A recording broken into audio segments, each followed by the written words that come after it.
One of the interesting things about this is that for all of the vilification directed against the Kaiser, he was actually a lot more humane than his British royal cousins. The British, along with the French, were trying to kill the Kaiser from the air, but the Kaiser was much more careful of his royal cousin George V. They were related through Queen Victoria, who was the grandmother of both of them. And he forbade Zeppelin raids in England in places where there were royal palaces or in places on the continent where the British royals were known to be traveling. One very interesting attempt can be learned about in a book from 1934 entitled "I Was a Spy." It was written by Martha Canachtert McKenna, who was a Belgian nurse, and from now on I'm going to refer to her as McKenna, which was her married name after the war because I can't pronounce Flemish names. She was able to learn that the Kaiser was going to be on an inspection tour of a Belgian city, and she was able to get the information from an amorous German colonel in Brussels, who was very interested in her. And according to her autobiography, she was able to escape Brussels with the information and with her virtue intact. So she turned that information over to British intelligence, but in a classic case of the left hand not knowing what the right hand was doing, the British had been bombing in this exact area for several weeks leading up to this. And so the Germans decided, well, the British are bombing in this area. We certainly shouldn't have the Kaiser out here and exposed. And so they canceled the Kaiser's inspection tour. One interesting footnote, Martha McKenna was discovered as a spy, caught red-handed by the Germans. Strangely, she was tried and convicted, but strangely enough, she was never executed. She does not say why that was the case in her book, and probably she didn't know. But I suspect it was because she had been given an award by the King of Württemberg, one of Germany's kingdoms. Germany was an empire built of a number of kingdoms, and so there was a King of Württemberg. The Kaiser was the king of Prussia as well as being the emperor of the empire. And so she had been given a medal because of all her work with wounded German soldiers in a German hospital. And I suspect that the German government decided, no, we're not going to embarrass one of the kings of the empire by executing somebody that he's given a medal to. So she survived the war and got married. There was an attempt to kill the Kaiser in Turkey. You had Jack Tunstall explaining to you earlier about how Turkey being in the war was very bad for Russia because 80% of their commerce had gone through the Dardanelles, which were controlled by the Turks. So the British invaded the Gallipoli Peninsula, and they were there exactly a century ago, in 1915. But they also had a large naval presence there, which extended even past the British retreat from Gallipoli in late 1915, early 1916. The Royal Navy got word that the Kaiser was going to be in Gallipoli town and or Çanakkale. It's Çanak on the map, and all World War I era maps, whether they're in English or French, refer to that town as Çanak. The correct name is Çanakkale. It was that name during World War I, and it's a charming little town. I stayed there while I was on a tour of Gallipoli. Very nice place. The Royal Naval Air Service decided they were going to bomb Çanakkale and Gallipoli in the hopes of hitting the Kaiser.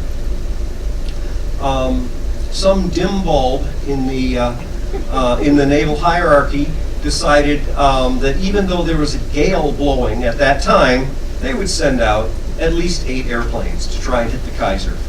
The results were predictable. They did not get the Kaiser.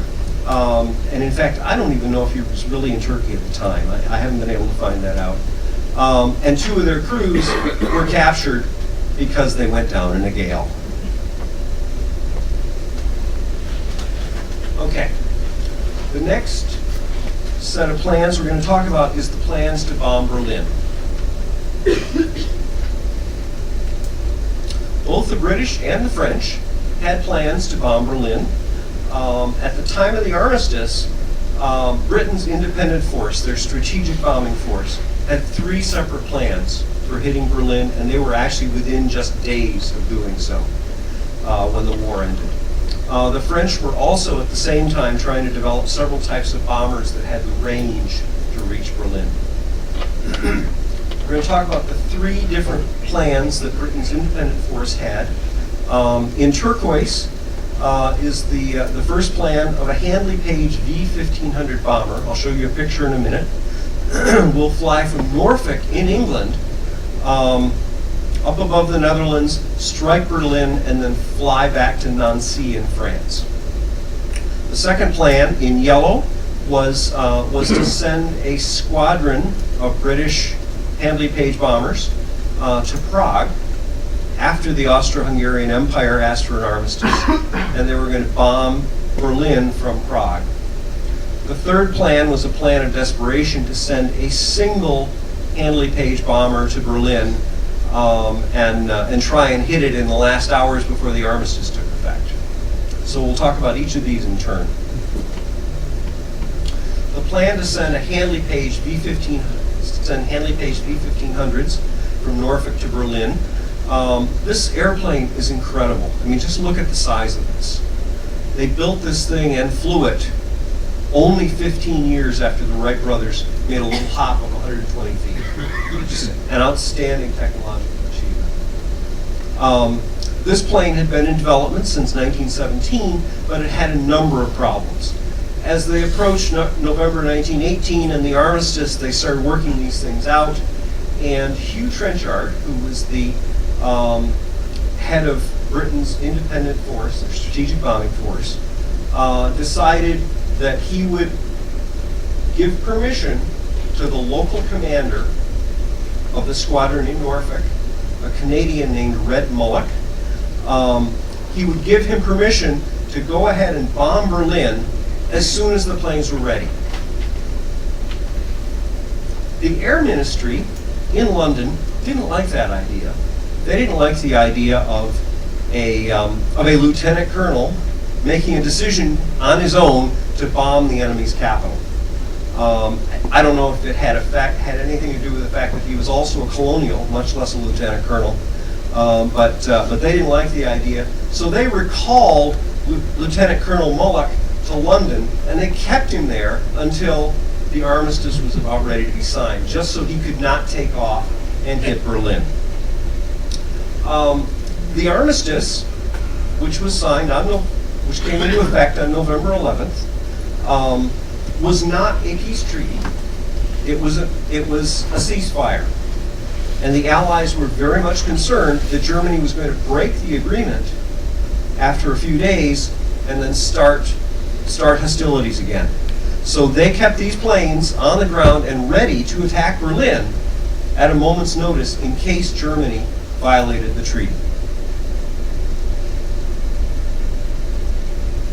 The second plan became possible when the Austro-Hungarian government threw in the towel and asked for an armistice on the 3rd of November. They decided that they would take 216 Squadron, a squadron of these large Handley Page bombers, not quite as big as the ones that had been based in England, but they'd been used in combat for over a year. They were reliable. They were going to equip a train to send it to Prague, fly the planes there, establish an airfield north of the city, and they would essentially go back and forth, shuttling, bombing Berlin until they ran out of bombs or petrol. Just before they were ready for the train to leave, they had it all equipped, all ready, the armistice happened. At the time of the armistice, so the train never left, at the time of the armistice, the people who were doing this operation were convinced they were only 10 days away from being able to drop bombs on Germany.